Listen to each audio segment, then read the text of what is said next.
Former U.S. Vice President Mike Pence has floated the idea of handing South Korean interceptors to the United States for deployment either in the Middle East or in Ukraine.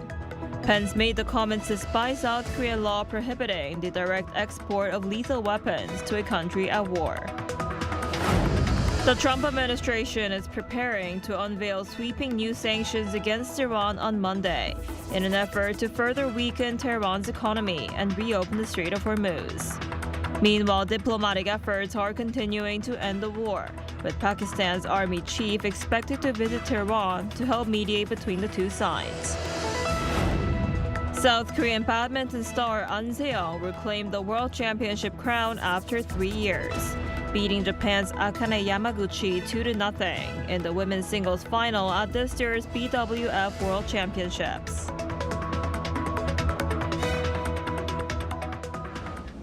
Hello and thanks for joining us on Arirang News. We begin today with former U.S. Vice President Mike Pence saying South Korea could help defend Ukraine's skies not by sending its interceptors to Kyiv, but by handing them to Washington. Pence made the suggestion from Kyiv this weekend at a time when Seoul is already fielding questions about North Korea's deepening role on the other side of that war. Our Kim Do-yeon starts us off. As Russia steps up missile strikes on Ukrainian cities ahead of the winter and with Washington's own Patriot missile stockpile stretched thin after the war with Iran, former U.S. Vice President Mike Pence says South Korea could help. Not directly, but through the U.S. In an interview with CNN on Sunday Ukraine time, Pence pointed to this week's back and forth between President Trump and Seoul. He said it could be a chance for President Lee Jae-myung to step forward and make South Korea's interceptors, which he called highly sophisticated, available to the U.S. for deployment in the Middle East, in Ukraine, or with European allies. Under South Korean law, though, weapons classified as lethal can't be exported directly to a country at war. The back and forth that Pence mentioned likely refers to Trump's claim on social media that he asked President Lee to join U.S. efforts to pressure Iran over its nuclear program, and that Lee's answer was no thanks. South Korea's defense minister disputed that account, calling it inconsistent with the facts. Pence's suggestion that Seoul should make its interceptors available comes as Ukrainian President Volodymyr Zelensky claims North Korea is increasing its involvement in Russia's invasion. Zelensky said Pyongyang has agreed to send 30,000 more troops to Russia, with some reports putting the number as high as 50,000. Pyongyang has denied it, and Seoul has not verified the claim. In the latest report provided to the National Assembly, South Korea's military says the North is still preparing for the possibility of sending more troops, but sees no sign that a new deployment is imminent. It estimates the North has sent more than 16,000 troops since October 2024, along with massive artillery shipments. Battlefield data may also be improving the accuracy of North Korean missiles fired into Ukraine. Seoul also assesses that the North's short-range missiles are close to combat-ready, with a longer-range Hwasong-12 that can reach Guam being prepped for deployment. Its ICBMs could reach the U.S. mainland, but their re-entry technology remains unverified. Kim Do-yeon, Arirang News. And the Trump administration is preparing sweeping new sanctions on Iran as it seeks to tighten the economic squeeze nearly 6 months into the war. The move comes as Iran warns of possible retaliation, while Pakistan steps up efforts to mediate between Tehran and Washington. Our Lee Seung-jae has more. The Trump administration is set to unveil sweeping new economic sanctions on Iran on Monday, as Washington intensifies pressure on Tehran nearly 6 months into the war. U.S. Treasury Secretary Scott Bessent is expected to announce details of the measures at around 12 noon Eastern Standard Time. President Donald Trump has described the sanctions as part of an unprecedented economic campaign aimed at cutting off Iran's remaining sources of revenue. Trump has warned that countries providing Iran with an economic lifeline through banks, companies, or government institutions could also face severe economic consequences. The new package could include secondary sanctions targeting shipping companies and financial institutions in third countries that continue doing business with Iran. The Trump administration hopes further weakening Iran's economy could push Tehran toward reopening the Strait of Hormuz and making concessions. But Iran is dismissing the sanctions as nothing new. Foreign Minister Abbas Araghchi says similar measures have been tried repeatedly by previous U.S. administrations and argues that Washington's return to economic pressure shows it is becoming increasingly desperate. Iran has also warned it could respond militarily, raising concerns about possible attacks on energy infrastructure across the region. However, diplomatic efforts are continuing.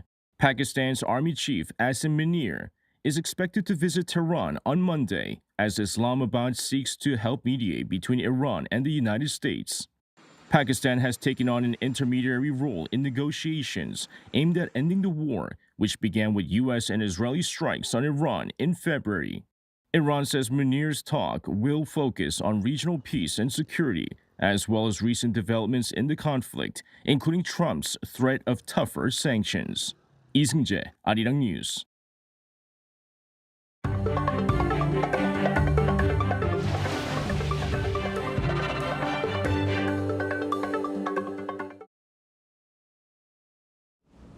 South Korean badminton player and world number 1 Ahn Se-young has reclaimed the world championship crown after 3 years. In the women's singles final of the 2026 BWF World Championships in New Delhi, India on Sunday, Ahn defeated Japan's world number 2 Akane Yamaguchi 2-0 with set scores of 21-17 and 21-14. Ahn claimed gold without dropping a single game throughout the tournament, despite playing through a foot injury sustained at last month's Japan Open. In the women's doubles final, the Korean duo of Lee So-hee and Baek Hana defeated China's top-ranked pair, Liu Shang-shu and Tan Ning, 2-0, ending Korea's 31-year wait for a World Championship doubles title. US-based K-pop girl group Katseye has scored its first #1 album on the Billboard 200. Billboard announced on Sunday that the group's third EP, While, debuted at the top of this week's chart with 170,000 equivalent album units. The album finished ahead of Phoebe Bridgers' Lost Weekend and Stray Kids' This and That. It marks Katseye's first Billboard 200 #1 since debuting in 2024. The group was formed through a partnership between HYBE and Geffen Records. Starting September, just in time for the crisp autumn air, Seoul's Gyeongbokgung Palace will open up its usually restricted upper floor of the Gyeongwaeru Pavilion, offering panoramic views of the palace grounds. The special guided tour also includes the Hangwonjang Pavilion, allowing guests to experience the quiet royal retreat. Tours run every Wednesday and Friday mornings and afternoons through October. Online reservations opened this morning on a first-come, first-served basis through the Royal Palaces and Tomb Center website. And South Korea's heritage comes alive after dark as the National Heritage Night Festival turns historical sites into vibrant stages of light, culture, and history. Our culture correspondent Cho Young-eun was there. As the sun sets, historical sites across Korea take on a new life, transforming into vibrant cultural spaces. This week, we head to Suwon, Gyeonggi-do Province to experience its National Heritage Night and see how the event brings Korea's heritage to life after dark. I'm from Suji, Yongin. It's my wife's birthday, so we came here after work. It's our first time here. I'd only heard about it, but they've really done a great job. It's beautiful, and it's a great place to take a walk. I heard they had done a great job showcasing the national heritage here, so we came for a walk. The night view is also beautiful, so we're really enjoying our time here. Now in its 10th year, Suwon's National Heritage Night features media art performances at Hwahongmun Gate and light illuminations around the Yongyeon Pond. Suwon Hwasong Fortress, a UNESCO World Heritage Site, provides a unique setting. Originally built in the late 18th century by King Jeongjo, the fortress preserves a centuries-old history while standing alongside the city's modern life. I heard the National Heritage event had already ended, but then I found out it had been extended, so I came by chance. We also visited Gyeongbokgung Palace during its nighttime opening, explored some of Suwon's beautiful spots, and came to enjoy some good food. With interactive programs taking place throughout the weekends, visitors can explore the heritage sites while enjoying live performances and hands-on experiences. Running through August 30th in Suwon, the National Heritage Night can be experienced in other cities across the country, each event offering programs inspired by the local heritage. This event offers a new way to connect Korea's heritage with contemporary culture while preserving its historical value. 조영은, Arirang News. Running out of essential medication on a remote island can quickly become a medical emergency. That was the situation facing a tourist stranded on South Korea's southern Kapado Island. With worsening weather preventing ferries and helicopters from operating, fire authorities deployed a drone to deliver the medication. Our Tae-young has the details. A drone carrying medication takes to the sky. It is headed to a tourist in his 60s who has been stranded on an island for 5 days due to a high seas warning. After running out of medication and experiencing worsening health, he called 119 for emergency assistance. The tourist had run out of diabetes medication after passenger ferry services were suspended for several days due to the typhoon. While consulting with a 119 medical professional, we first checked his blood pressure and blood sugar levels. After checking the patient's vital signs, fire authorities decided to make an emergency delivery of diabetes and antithyroid medication. With passenger ferries and helicopters unable to operate due to severe weather, Jeju Province and fire authorities deployed a drone. After the prescription medication was collected from a hospital, the drone took off for Kapado Island. Despite strong winds slowing the flight, it reached the island in just 10 minutes and safely delivered the medication to the patient. Jeju Province has operated drone delivery services to Kapado, Marado, and Pyangdo Islands since 2023. This marked the first time emergency medication had been delivered to an island by drone, demonstrating its potential to improve access to medical services in remote island communities. 차윤경, Arirang News. At an agriculture and food tech expo in Seoul, robots and AI are stealing the spotlight as startups race to tap into a whole new frontier of business built on next-generation technology. Our Kim Se-young reports. A robot powered by physical AI lifts an entire smartphone module and moves it to a new location. The idea is, let humans focus on the work only humans can do, while the robot doubles productivity. These robots are built to lift and move heavy loads, so people can focus on where they're actually needed. Nearby, another robot scans strawberries, checking if they're ripe, then harvesting them automatically. It also handles pollination and pest control. This is just a glimpse of what's on display at the Agri and Food Tech Rising Expo 2026 in Seoul. More than 200 startups are taking part this year, with automated robotics and AI-based technology companies drawing the biggest crowds, especially inside the AI pavilion. Our industry can no longer be explained without AI, especially as we face the growing impact of climate change. Also on display are robots designed to ease Korea's labor shortage, including automated butcher robots and follower robots that move alongside workers to assist them on site. Each year, the Korea Agriculture Technology Promotion Agency selects around 400 promising startups, backing them with funding ranging from $20,000 to just over $300,000. Kim Se-young, Arirang News.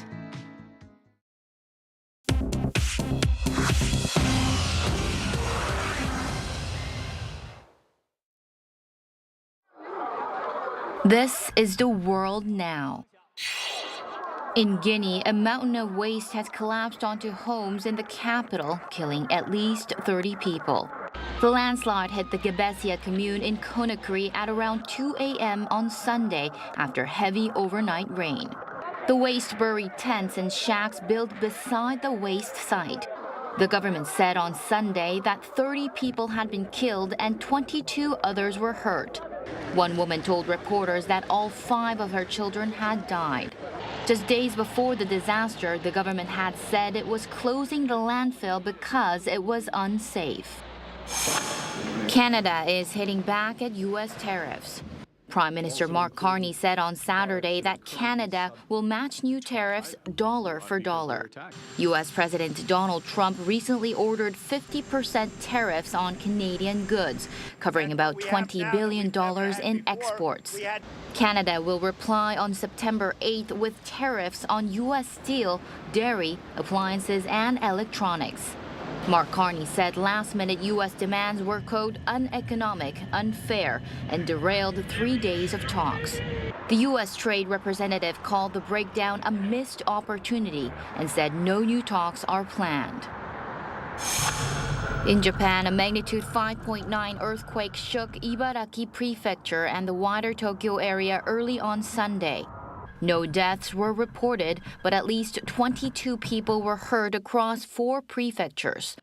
Officials said there was no danger of a tsunami.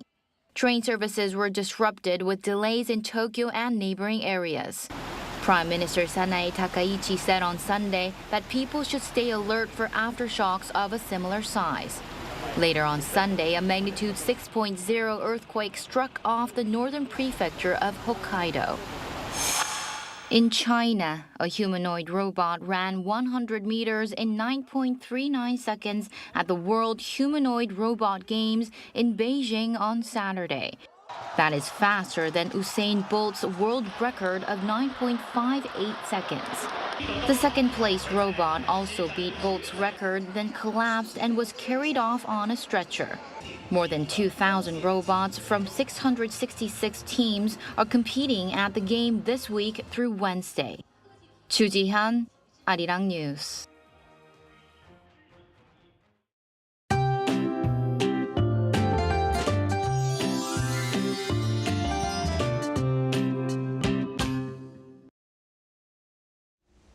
Much of Korea had extreme weather over the weekend with downpours on Saturday, then midsummer level heat on Sunday.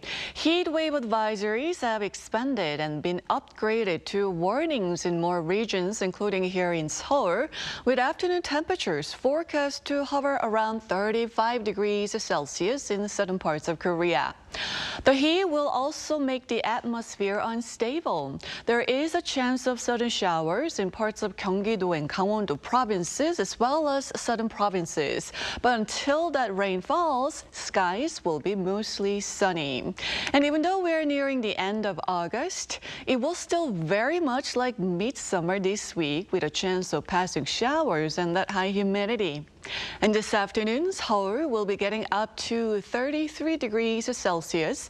Daegu, Busan, Gwangju will make it to 35 degrees this afternoon. Meanwhile, waves could reach up to 3 meters over the West Sea and around Jeju Island, so extra caution is needed for those heading out to sea.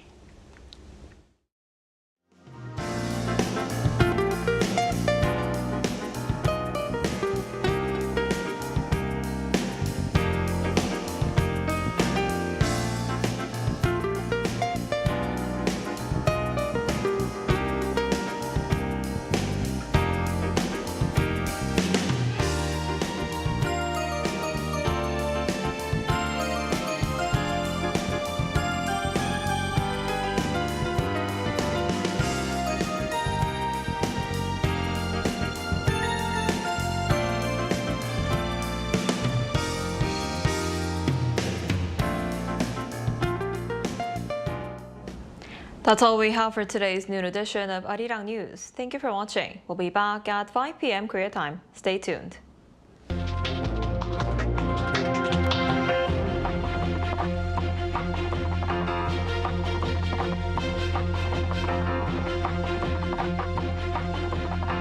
라면 먹고 싶어. 나 라면 먹고 싶어요. 매끈매끈 하다, 매끈매끈 한. 뿅뿅 하다, 뿅뿅 한. 왔니? 왔어? 고객님 왔냐고? 병원에 누구 사람이? 이제 탈이. 사람이. 몸에 좋은 약초. 라면이에요? I'm eating this right now. Let's go. 할머니! 아카니 시고. 아카니 시고. 아카니 시고.